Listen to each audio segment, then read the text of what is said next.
Tabernacle, and that throws people off. Burning Wish is great. You can see the Burning Wish board on the sideboard section on the far right can get you a 4th Scape Shift, a Fire Spout, Reverent Silence, Hull Breach, and Overmaster. Overmaster's some excellent secret tech against blue decks. Then, of course, the main event, 3 Scape Shifts next to that. Then dropping down to the next row, there's a single life from the loam. Yeah, why just one of those? Well, there wasn't really space for it. I found that unless you're playing against like 42 lands or something like that that's actually attacking your mana base, I don't play fetches. The only card that's really good as a target is Wasteland. So that's why I have 1 life from the loam. You can always gamble for it with an empty hand. Then you discard it, and then you can dredge it back next turn, get more lands going. Next to it is 2 Elephant Grasses. Those are actually a new addition to the deck. They're pretty good against dredge, pretty good against anything that tries to attack, actually. So the idea being you play Elephant Grass, keep paying it until the last turn, then don't pay it, Scape Shift, and win that turn. There's also 3 Horn of Greeds, which is sort of a secret tech card that nobody knows what it is. It's actually a 3-mana artifact, and it says when you play a land, draw a card. Then next to that, the next 2 cards are actually the fast land enablers. So there's 4 Explorations and 3 Summer Blooms. I don't think Summer Bloom is another one of those never before seen cards. It says 2 mana, you may play 3 additional lands this turn. So if you play Horn of Greed, then you play Summer Bloom, you're looking at a Necropotent situation, draw 5 cards this turn or something like that. Pretty good. So it's pretty good. Also Petrified Field with Horn of Greed is pretty great. The next 2 cards are actually Petrified Field. They sack to bring a land back from your graveyard to your hand. So if you run out of lands in your hand and you can keep playing more, you can play a Petrified Field, get a land from your graveyard, replay that. So that fuels the Horn of Greed also. Then there's a couple singleton lands. There's 1 Besiju who shelters all, which makes any spells you play with its mana uncounterable. So that's pretty neat. Pretty good tech against blue decks also. Then next to that is 2 Vesuvas. They copy either mountains or Valakutes, whichever you need more of. So even if you've played out 4, or even if you've played out 5 of your 7 mountains, you can still Vesuva another Valakut out, so then you can still do 18 damage, even if you've played out most of your mountains and you only have 2 left in your deck. Then there on the bottom row, there's Mishra's Factories, which are obviously another way to win. You can actually, if they extirpate your Vesuva or they wasteland too many of them, you can actually just Scape Shift into a bunch of Mazes of Iths and Mishra's Factories and Vesuvas, copy them, and end up with like 7/7 Mishra's Factories. Then there's Taigas and Stomping Grounds, which are forests and mountains. Obviously, help your Valakuts activate. Exactly. Obviously, you need mountains for Valakut, and you need green mana to play the rest of the cards in the deck. So those are pretty obvious choices. You have 4 Maze of Ith just for a little bit of control.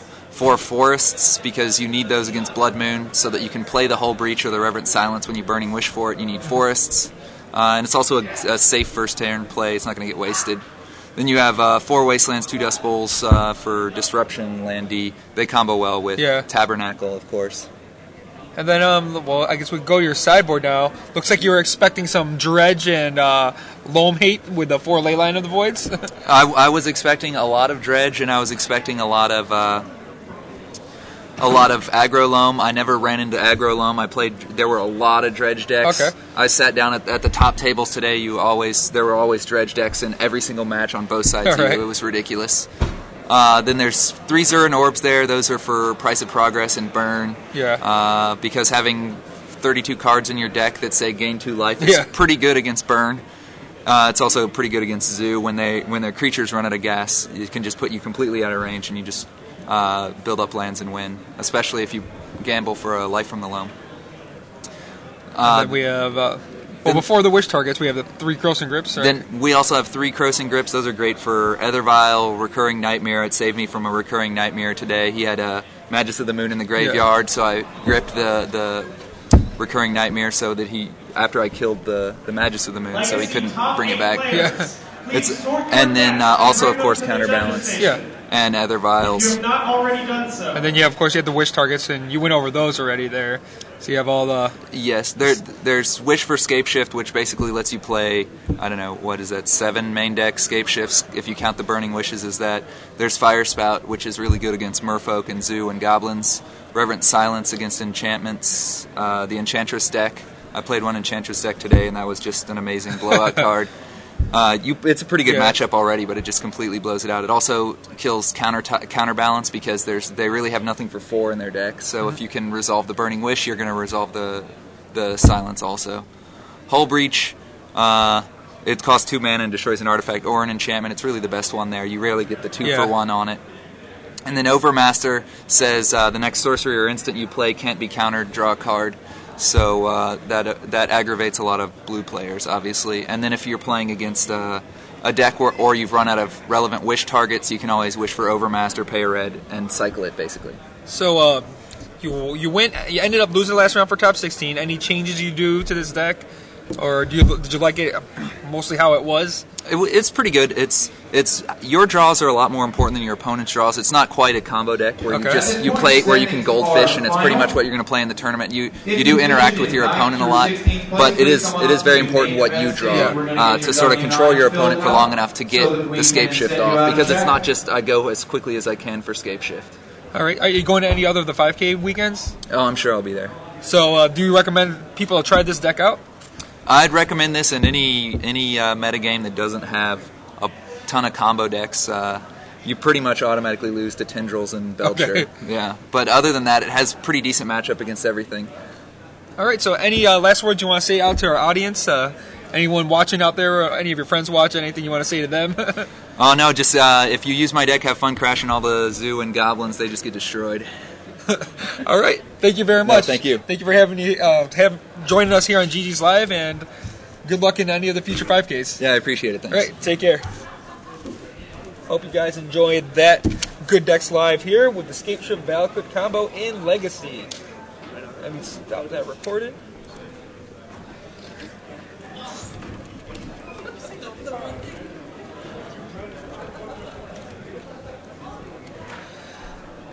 All right. As you guys heard, the top 8 just was announced. I have to get the standings over here so I could let you know exactly what happened. But, I think I'm getting a standing stolen on the side over here. I don't think anybody else is going to need this. So I've got the standings. On first place, let's see here. We got Andres Suarez, which we saw him battling over here a little bit earlier. Second place was William Yoel. I forget if some of these players, their names look familiar. I don't know what happened there. Yeah, I don't know if they've actually what decks they're actually playing. I could go get the decks. Did you? Yeah, this is standings. Someone stole it there from me. What you think of that deck? Will the top 8 That deck was pretty cool. Escape Shift We got it recorded? Got it recorded. Ready to Let me go get upload. Third place is Simon Sung. We'll get the deck list for that. Fourth place is Aaron Wayne, the leader of the Player of the Year race, and he was playing the Fathom Seer deck. Kevin Ambler is in 5th place, unsure what he's playing. Tom the Boss Ross is in 6th place, and he was playing Zoo. Drew Federer is in 7th place. I forget if we had him in the live matches here. And in 8th place is James Palema, and we'll figure out all the decks in a bit. Rashad is going to get the deck list for us. So, congratulations to those guys. We are top 8. Our top 8 has some strong competitors here. So, Aaron Wayne, luckily, that he top 8'd. He's gathering even more points today. And Tom Ross, his first Legacy event, his first Legacy top 8. Not too bad at all. So, I don't have the matchups here. I'll give you guys, who do you guys want to see in the feature matchup? I'll see if I can convince Bill Stark to give us the TV coverage feature match. So I'll look at the names, you guys start talking. Someone says, yeah, Tom Ross. Tom Ross seems like the fan favorite, seeing as he's one of the more well-known players here. Tom the Boss Ross. Let's see. Anyone else? Any other? There's Fathom Sears. No Merfolk. I guess we're tired of seeing seeing Merfolk. We did see a lot today. Someone we haven't seen. Tom Ross is playing Zoo. I think everyone. If you finish in the top 8, please report to the feature match area. Once again, top 8.